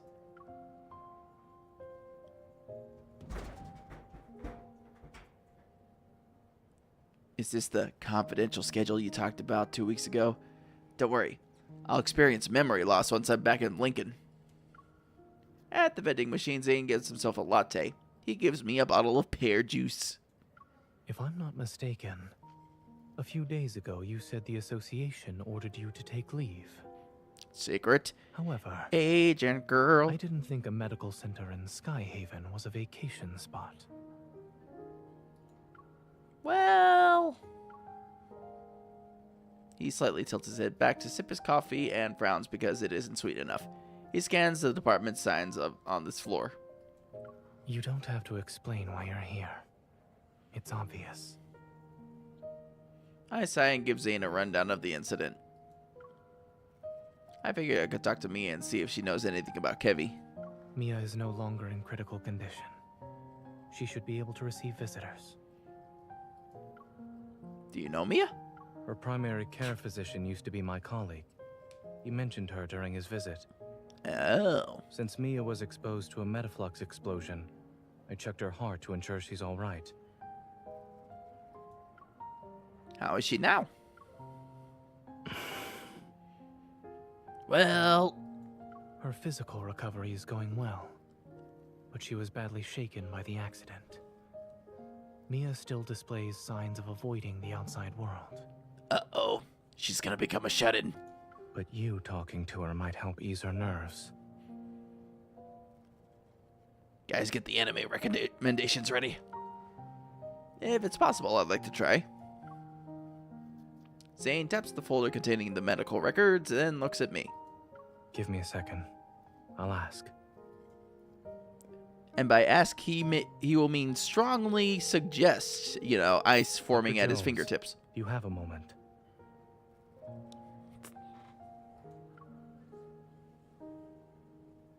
A few minutes pass, then Zane puts his phone away. Under my hopeful gaze, his expression softens as he nods. Follow me. I'll check on Mia's condition first. And if she's all right, I'll ask her. After receiving the visitation guidelines, I take a deep breath and follow him into the hospital room.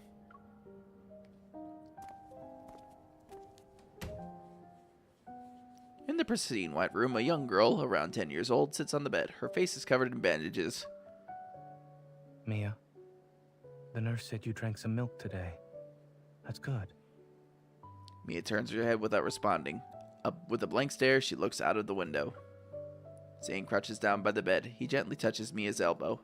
Since you listened to the doctor and the nurse, it doesn't hurt as much now? The little girl slowly blinks, silently acknowledging Zane's words.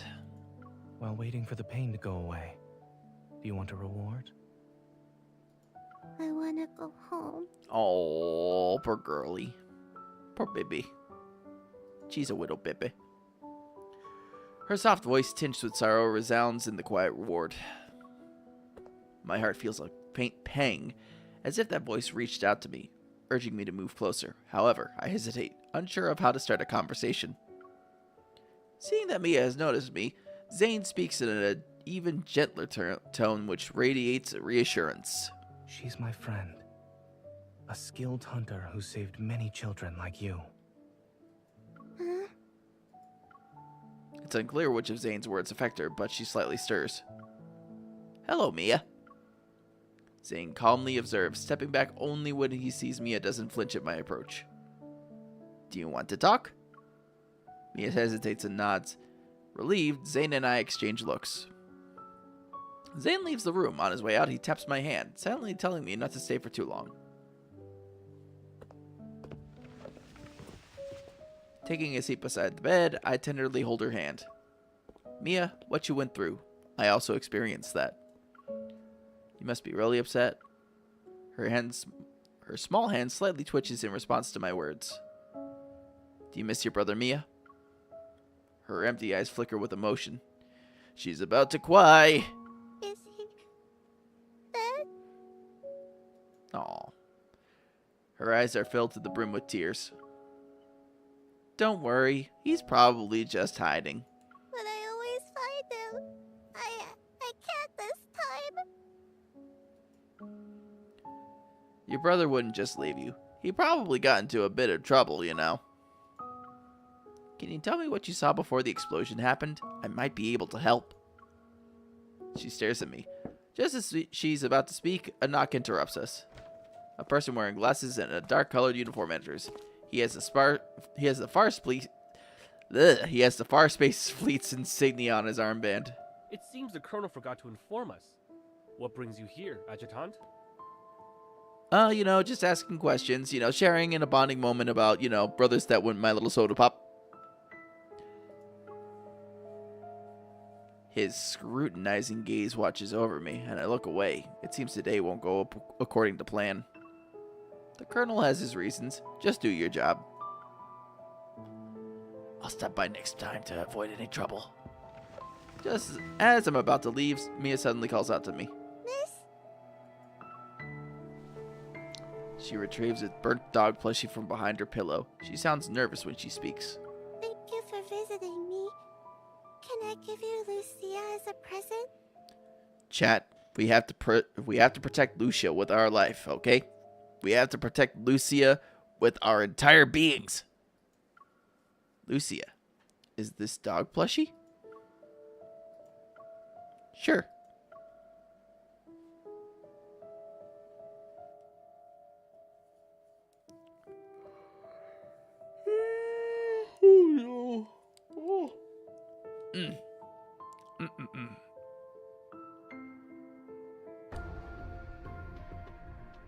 Okay. Do we got... I think we got like one more thing coming up, and I think that's where I'm gonna have to call it. Oop. Hunter's Watch. What are you doing?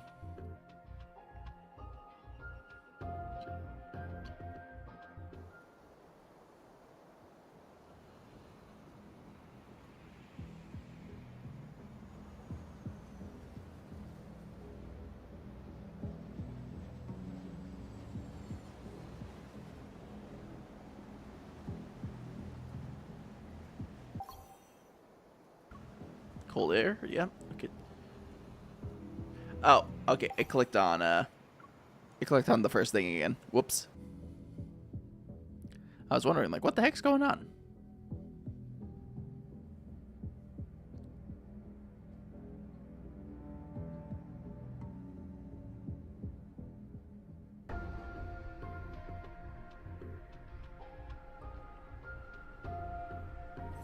I must have misclicked while I was yawning. Okay. Veiled Sanctuary. And I think this will be our last bit before we go to bed tonight, chat.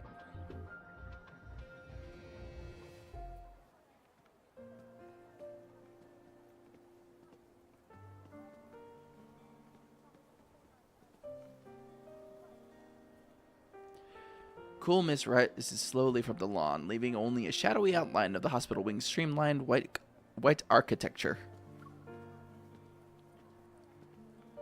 I squeaked the dog plushie named Lucia. I'm genuinely puzzled about what Mia's intent is. Is this just a gift? Have you made any progress? Well, she gave me a dog plushie. Zane sits down next to me. He gives me a cup that's filled with a drink. I don't know what it is, though. Is this milk tea, a health drink, or a fruit slushy? Warm water. He calmly looks over before lowering his head. Then he gently squeezes the dog plushie's cheek. As usual, he delivers his dry humor with a straight face. Furrowed brows, pursed lips, and a scrunched up face. All symptoms of severe dehydration. There's no way my face is... I quickly relax my expression, but my brows furrow again upon seeing Lucia. Mia clung to this plushie from the site of the explosion at the medical center. Now it's with you. What did she say?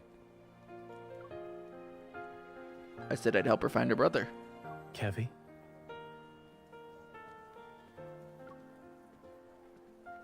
Zane pauses, his thoughts drifting for a moment before he shifts slightly.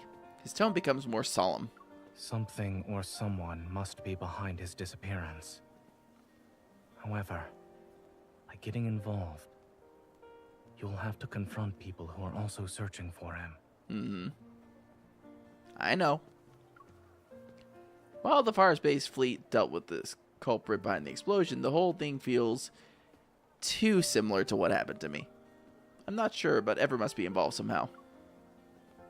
Kevi must have something they're after, or there's a secret they're desperate to keep hidden. The closer you are to the truth, the closer you are to danger. If you truly thought this through. Yeah. Once they make their move, there'll be a second time and then a third. I can't just stand there and watch the same tragedy repeat itself with these two. Aside from Ever, there's another curious matter. Oh? I studied in Skyhaven and worked at Willow Medical Center for a while. As a result, I'm familiar with the general atmosphere of this place. But I've noticed how different it is from what I remember. What are you trying to say? The fleet. Oh. Back then, the fleet wielded a considerable amount of influence beneath a modest facade. They spent most of their time carrying out exploration missions in the Deepspace tunnel. A majority of the people who worked here for 7 to 8 years had never seen what their vessels looked like. This sort of large-scale operation where their forces have been deployed on the ground is unprecedented. If there's another reason, even if there's another reason behind the fleet's large-scale operation, with so little information available to me, it's hard to determine their role in the incident. I'll keep a close eye on the situation, but for now, I need to find Kevi as soon as possible. He's been missing for a while now and could be in danger. Zane nods and looks up at the dark clouds in the sky. Did you find any leads? It's been weeks since the explosion. The fleet must have searched through every nook and cranny of the explosion site in the surrounding area. If they can't find him, Kevy must have either been taken away by someone or hiding in an even more secluded place. While the latter seems unlikely, I look at Lucia's big, wide eyes. Did Mia give me a clue? Let me take a look. I give Lucia to Zane. He scrutinizes it for a moment before tugging its charred tail. There's a burst of static before a voice crackles from the plushie. Where are you hiding? I'm done playing. Aww. Mia, you're so silly. I'm in our secret base. But we said not to hide in the secret base. You're cheating. Noticing my surprised gaze, Zane places Lucia back into my lap and strokes its head. I've seen similar toys with sick children. I knew it was a smart move to turn into a doctor. I carefully pull Lucia's tail and listen to the conversation again. Then I realize something. Maybe Kevy hasn't been taken away. He might be hiding. Is this secret base his hiding place? I turn back to look at Zane and speak. Don't. I'm tired of hearing that. Too bad, thank you. I'll buy you dessert. When we're back at Lincoln, I'll buy you the latest item on Maltosio's dessert menu. I suddenly recall how Zane had taken several consecutive days off after returning from Chancia, something he rarely does. You've already used up some of your vacation time. Will you be busy later? I can get the dessert to go and give it to you at the hospital instead. This is the first time I've heard of someone inviting another out for dinner by using a complaint. It's what I specialize at. I'm afraid I'll bother you when you're busy.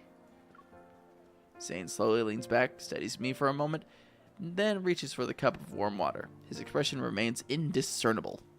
I suppose what you need isn't water, but something that's more than lukewarm.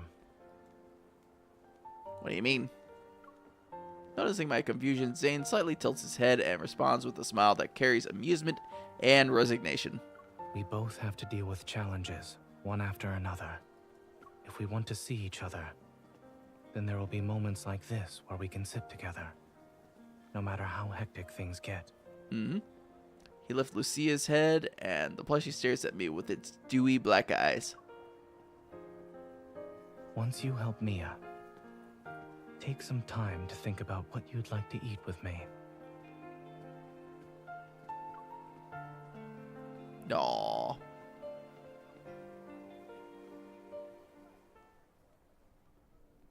Following the explosion, the Far Space Fleet uses Wanderers as their reason for sealing off the area and evacuating all residents within a 2-kilometer radius.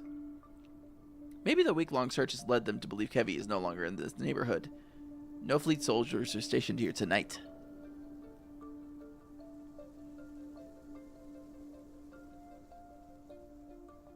The charred ground reveals several sets of footprints are all disorderly. Many have passed through this place. Kevy. As I enter a backyard, I see a scorched swing set and a slide that's been reduced to a metal frame. I pause before carefully tugging Lucia's tail. If Kevy is still around, he might hear this. After a few minutes, I notice faint sobbing. Suddenly, a familiar energy fluctuation ripples through the air. Behind the shrubs, a terran reality. About half a meter wide, it materializes. A timid little boy emerges. He's hesitating. Realizing I'm not his sister, he tries to run away, but I quickly call out to him. Wait! Mia sent me! The boy freezes. He turns around, but his head is still lowered. He's unwilling to meet my gaze. You shouldn't come any closer. Don't look at my face. Oh no! Have I become a monster? He's getting crystallized! Granulated crystals seem to be growing around his eye sockets, almost engulfing his whole face. A few months ago, I saw this sort of phenomenon in the N109 zone with those monsters in Chancia City. Maintaining my composure, I touch the crystals on his face. A sharp pain shoots through my palm, but the growth stops. Just as I thought. I've seen this before. You're not a monster. You're just ill and need to get treated as soon as possible. She's recovering in the medical center. And after the surgery was over, there haven't been any problems. I take Kevy's hand and wipe away his tears. Right now, she's worried about you, Kevy. Can you tell me what happened on the day of the explosion? How did you manage to stay hidden? The secret base you have with Mia. Comforted by my words, he stops sobbing. Slowly, he withdraws his hand and reveals something to me. In the center of his palms is a tiny crystal fragment. This is... A familiar energy reverberates in my heart, and I slowly exhale. It's the last spatium core fragment we've been looking for. When the explosion happened, Mia and I were playing hide and seek. I was in our secret base while she was outside. She couldn't find me. I was hiding for a couple of minutes. Then I heard a loud bang and blacked out. I was protected by this thing that Mom and Dad left. Kevy looks down at his palm. The protocore fragment emits a gentle, soft glow. Your parents left this? Yeah. They also said I need to take care of Mia. And that I shouldn't be found and use this to hide whenever I'm in danger. So this fragment can create a space, the secret base you and Mia talked about. Lowering his head, he nods. After the explosion, I slept for a long time. And when I woke up, I wanted to find Mia, but there were people outside looking for me. Who were they? I don't know, but they were dressed like Mom and Dad. So it sounds like Mom and Dad were fleet officers. Mom and Dad said that when they're not around, I shouldn't trust those people or go with them. I can't trust anyone. This must mean Kevy's parents knew there were people in the fleet who wanted to harm them. I bet others groups are also involved. At this point, letting the fleet find Kevy might not be for the best. I touch the black crystal on Kevy's face. He slightly flinches from the pain. Flinches. But even if we only consider his health, Kevy can't stay here anymore. Maybe having him leave Skyhaven temporarily is the only way to ensure his safety right now. In that case, the Hunters Association, which has been kept out of these events since the beginning, will be a reliable safe haven. I know you're in danger, and that you really want to see Mia now. But you need to keep this fragment safe and hold on for one more day. I'll make the necessary arrangements and return to you as soon as I can. Kevy is quiet for a moment, then he pats Lucia's head and nods. Can you tell Mia something for me? I'm okay. Tell her not to worry.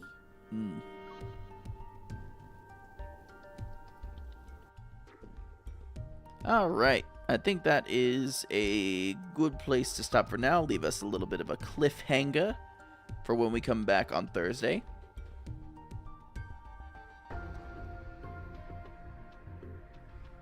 Alright. Whew.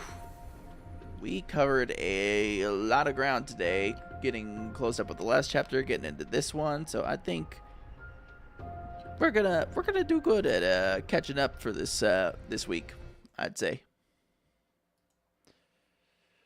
Woo-wee. Alright, shut that off. Yeah.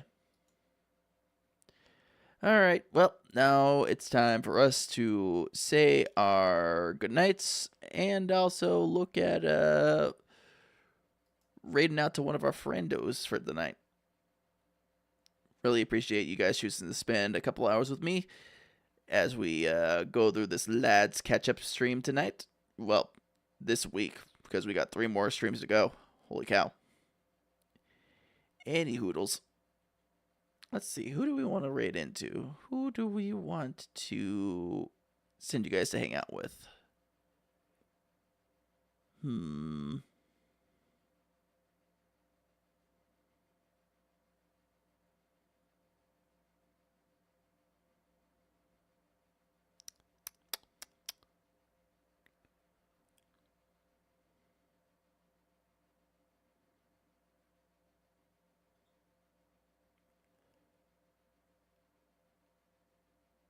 I'd say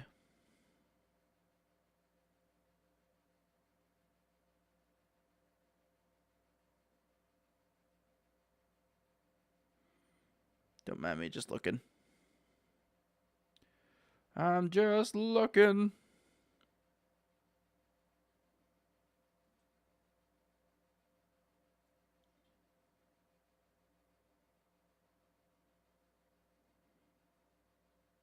Alright. You know what? I know where we're going to send you to.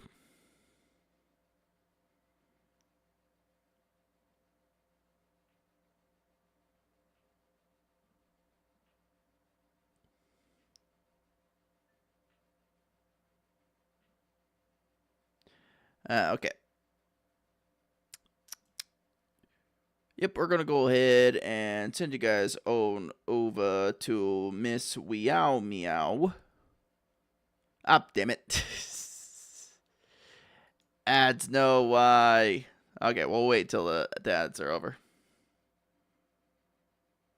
Or actually, no, we'll just go.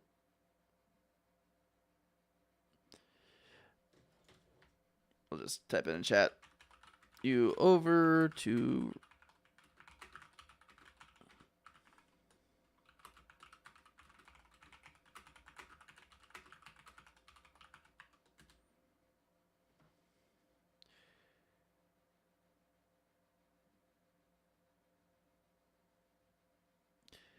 Yeah, so you guys have a great rest of your night. I will catch up with you on Thursday.